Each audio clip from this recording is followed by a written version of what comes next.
राम राम भाई सारे ने। तो आज के मुख्य समाचार कुछ इस प्रकार से हैं। ये है मम्मी की बेटी और मैं हूँ इसकी मम्मी। लाडली बोलते हैं। हाँ, ये मेरी लाडली पुच्ची बेटी है। पुच्ची है ना? पुच्छ का गोलगप्पा सुना था, पुच्ची बेटी ज़्यादा बढ़िया है। पुच्ची को बेटी का मतलब है प्यारी बेटी।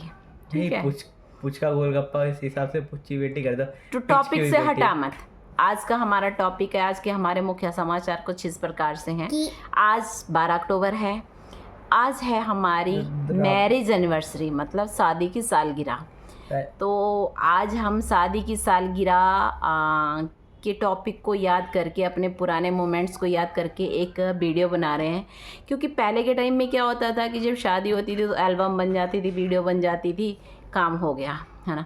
उससे पहले के जो मोमेंट होते थे, कौन कहाँ मिला, कैसे मिला, क्यों मिला, कैसे मतलब आगे बात बढ़ी, ये सब चीज़ें कैप्चर नहीं होती थी, सिर्फ यादों में रहती। तो हमने भी सोचा कि उम्र बढ़ती जा रही है, धीरे धीरे हम चीज़ें भूल जाएं, तो उससे तो अच्छा है हम एक वीडियो में उनको कैप्चर कर लें, उन यादों को, उन बातों को। जितनी याद हैं उतनी शेयर करेंगे। वैसे आपकी भी है ना मैरिज एनिवर्सरी अलग ही टाइम पे आई है, दशहरे के दिन। हमारी जो मैरिज हुई थी वो नवरात्रों में हुई थी, तो इसीलिए हमारी जो ज़्यादातर मैरिज एनिवर्सरी है कभी नवरात्रों में आती है, कभी दशहरे पे आती है, ऐसे ही आती है ऑलमोस्ट। तो चलिए हम पूछते हैं अपने प्रियतम से कि प्रियतम प्यारे, आप बताओ हमें कि आपको हमारी शादी से पहले के कौन कौन से किस्से याद हैं। आप हमें कैसे मिले, कब मिले और कहाँ मिले। वैसे हमारी लव मैरिज है, लोग ऐसा कहते हैं, बाकी आप बताना कि ये लव है, अरेंज है या क्या है या भगवान की मर्जी है। ऐसे ये मत समझना मम्मी ने पापा के हाथ पे हाथ रखा था कि ये मत समझना चांटा मार दिया, आवाज़ चांटे की आई थी। तो बताइए, वो तो मस्ती करते रहते हैं हम एक दूसरे के साथ।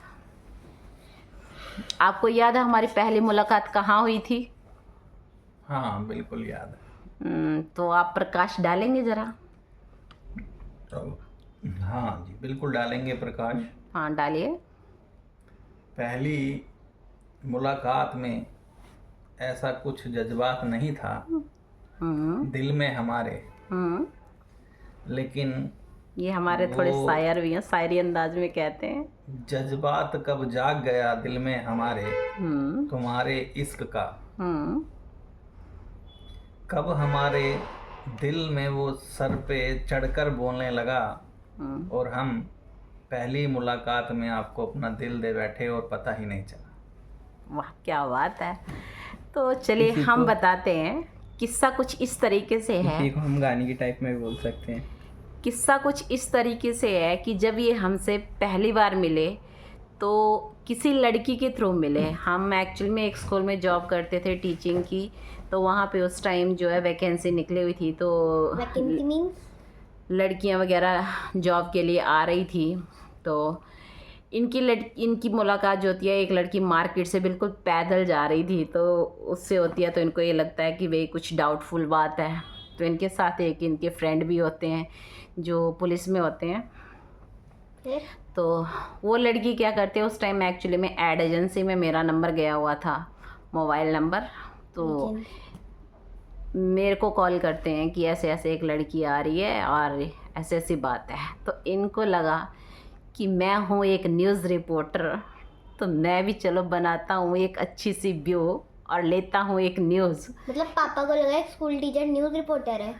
नहीं, तुम बात नहीं समझे। मतलब इनको ये लगा कि मुझे एक न्यूज़ मिल जाएगी, एक लड़की अकेली जा रही है, वो भी मतलब किसी स्कूल में। तो उसने, हमें नहीं मालूम वो क्या था उसके दिमाग में, वो घर से भागी हुई थी या क्या था, क्योंकि डॉक्यूमेंट्स वगैरह उसके पास कुछ नहीं थे। उसने सीधा मेरा नंबर दिया और मेरे को टारगेट कर दिया कि मुझे यहाँ जाना है, इस नंबर पे कॉल किया, क्योंकि उसने ऐड दे रखी थी अखबार में, तो उसी के अकॉर्डिंग। तो ये मुझे कॉल करते हैं, तब इनके दिमाग में चल रहा था हाय एक न्यूज़ मिलेगी, फ्लैश होगी कल बट ऐसा हुआ नहीं। जब ये मिले तो बात हुई, तो मैंने भी जो जानून बात थी वो इनको बता दी कि ऐसा कुछ नहीं, ये रही एड एजेंसी और ये रही बात। उसके बाद क्या होता है कि वो लड़की, जैसे हमारा वहाँ पे क्या था कि रेजिडेंस था, स्कूल में, तो गर्ल्स का ही था सारा टोटली। रेजिडेंस मतलब वहीं रहते थे, टीचिंग भी वहीं करते थे क्योंकि डे बोर्डिंग स्कूल था। और टीचर हॉस्टल? ऑलमोस्ट बाहर के थे, कोई दार्जिलिंग का था, कोई कहीं का, कोई कहीं का, इस तरीके की टीचर्स थे सारे। तो क्या होता है, वो लड़की तो वहीं रहती है। नेक्स्ट डे ये फिर व्यू लेने आते हैं कि कहीं मतलब कुछ गलत तो नहीं है कि ये लड़की चली गई है, क्या है।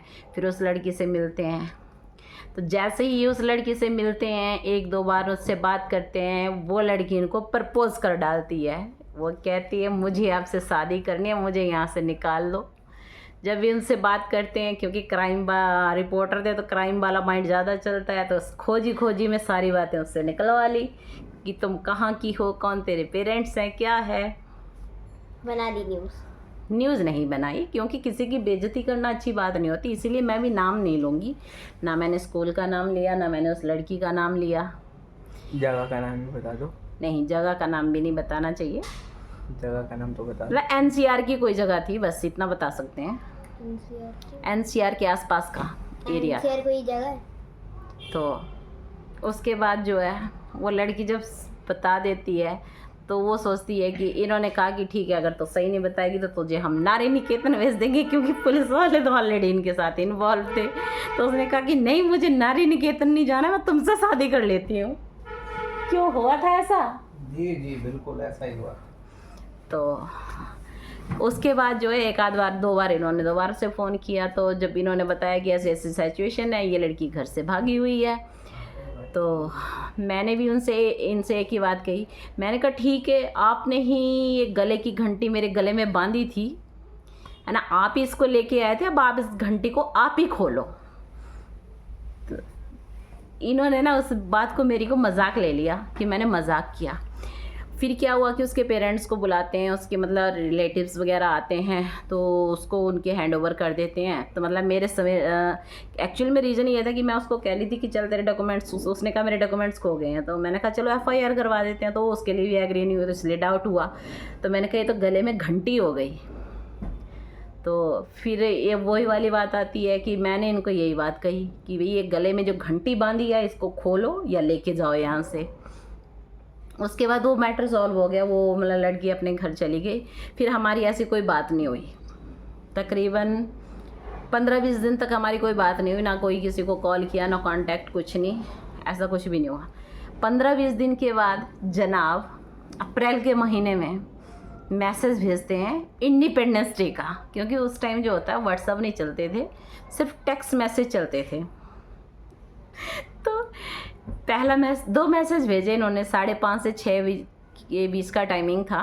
तो पहला मैसेज भेजा हैप्पी इंडिपेंडेंस डे, फिर दूसरा मैसेज भेजा रिपब्लिक डे। उसके 2 मिनट के बाद कॉल करते हैं।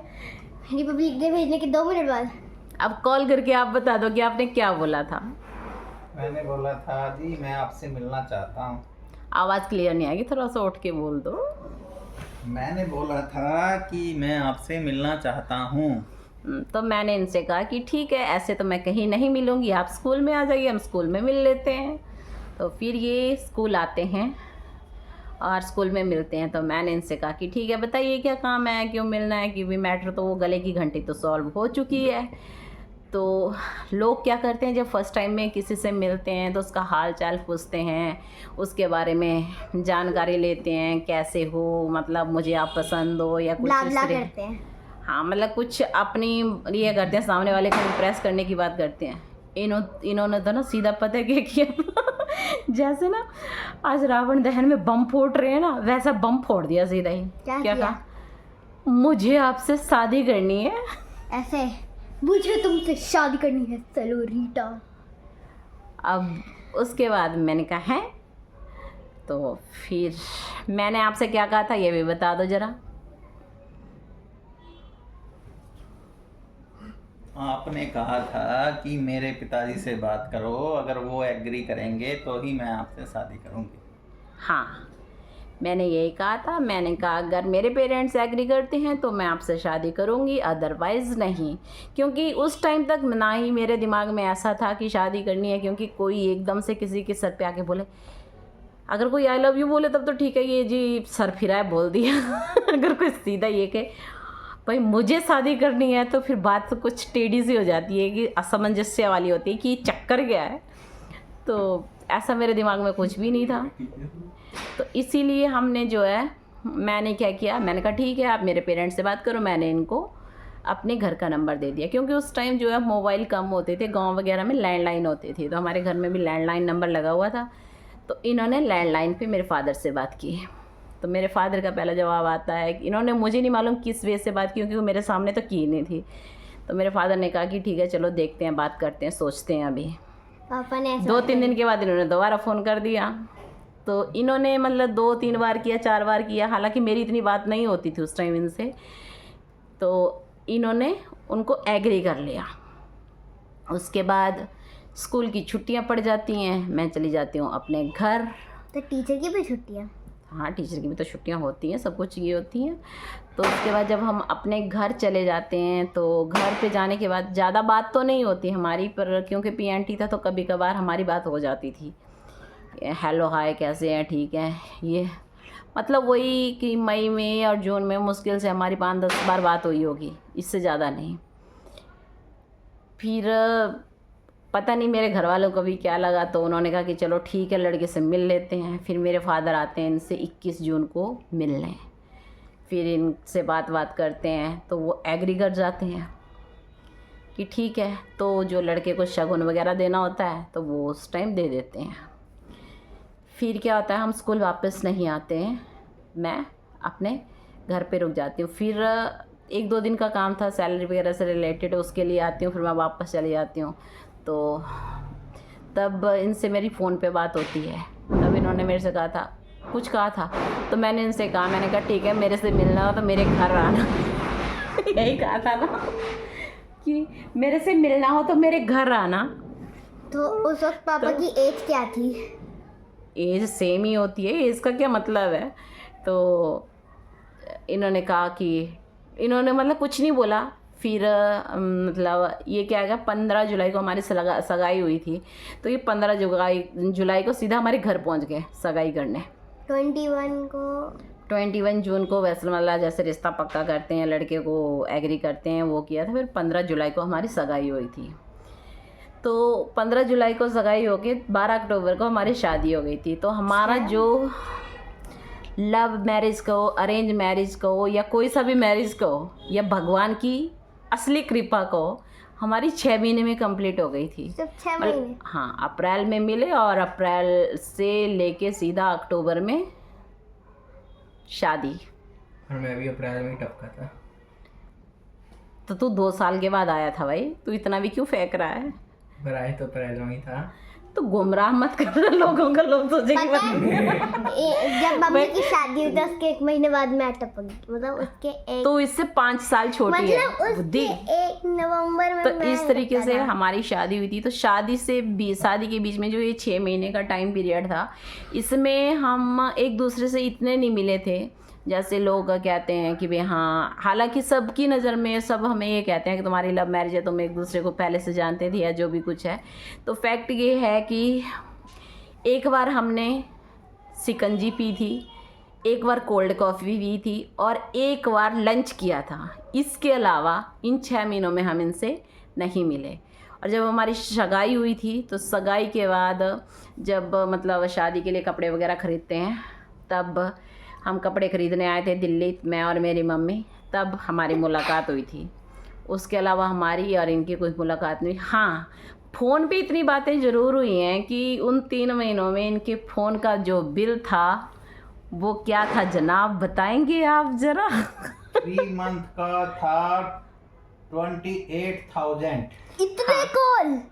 उस टाइम एक्चुअली में रेट बहुत ज़्यादा थे, कॉल के हाई होते थे रेट। तो कितने होते थे? ऐसा नहीं है कि हाँ, इतना ये था कि रोज़ शाम को 1 घंटा ज़रूर बात करते थे, दोपहर में खाना खाया या कुछ इससे रिलेटेड छोटी मोटी बात होती थी। हाँ, मॉर्निंग में 7:45 बजे का हमारा रूटीन था कि हम टेक्स्ट मैसेज एक दूसरे को ज़रूर करते थे, वो भी गुड मॉर्निंग का। वो रूटीन हमारा ज़रूर रहा। तो शाम का कुछ पक्का नहीं था? किस बात का? ये बात करनी है 1 घंटा या नहीं? नहीं, बात तो होती थी उस टाइम का। एक रिकॉर्ड हमारा ये भी था कि सिग्नल की बड़ी प्रॉब्लम होती थी, फिर भी बिना सिग्नल के हमारी बात होती थी। ये एक रिकॉर्ड रहता था हमारा। हाँ, पर 1 घंटा हमारी बात डेली होती थी। ये मतलब पहले से ही, मतलब ये फिक्स था। तो ऐसा नहीं है कि लोग कहते हैं कि एक दूसरे से मिलो जानो तभी। अगर हम किसी पे ट्रस्ट करते हैं, किसी से बात करते हैं, तो हम किसी को दूर से भी पहचान सकते हैं कि वो हमारे ट्रस्ट के लायक है या नहीं है। तो हमारा भी ऐसा ही रहा है, क्योंकि हमारी भी स्टेट अलग है। मतलब ये कह सकते हैं कि 500-600 किलोमीटर का डिस्टेंस हमारा, पर फिर भी हमने एक दूसरे, बता दो यूट्यूब वालों को। कम से कम तो 800। इससे मतलब ये फ़र्क पड़ता है कि वे, हाँ, अगर इंसान को ट्रस्ट हो तो इंसान किसी पे भी भरोसा कर सकता है, और ना ट्रस्ट हो तो बगल में बैठा इंसान भी धोखा दे सकता है। तो ये हमारे शादी से पहले के कुछ किस्से हैं, और भी बहुत सारे हैं। जैसे जैसे याद आएंगे हम आपसे ज़रूर बताएंगे। तो आप कुछ गाना गुनगुनाना चाहेंगे? मैं भूल गया रे हर सारी बात, मैं भूल गया रे सब कुछ, सिर्फ तेरा प्यार याद रहा। इससे मुझे भी एक गाना याद आ रहा है। हाँ बोल। प्यार हुआ, बातें नहीं आती आगे। प्यार हुआ इकरार हुआ, फिर प्यार से क्यों डरता है दिल। यही है ना? हाँ, मैंने सुना था। आगे का भी गा दो। नहीं, ऐसे नहीं गाते हैं। गा सकते हैं गाने पे, ना रोके। क्या रोक नहीं है? गाना गाने पे। तो दोस्तों, आज के लिए यहीं आपसे विदाई लेते हैं। अगर कुछ अच्छा लग, नहीं, ये हमारे दर्शक हैं। अगर किसी को हमारी वीडियो अच्छी लगी हो तो लाइक ज़रूर करना। इस ओके जी, गाँव के लिए गुड नाइट।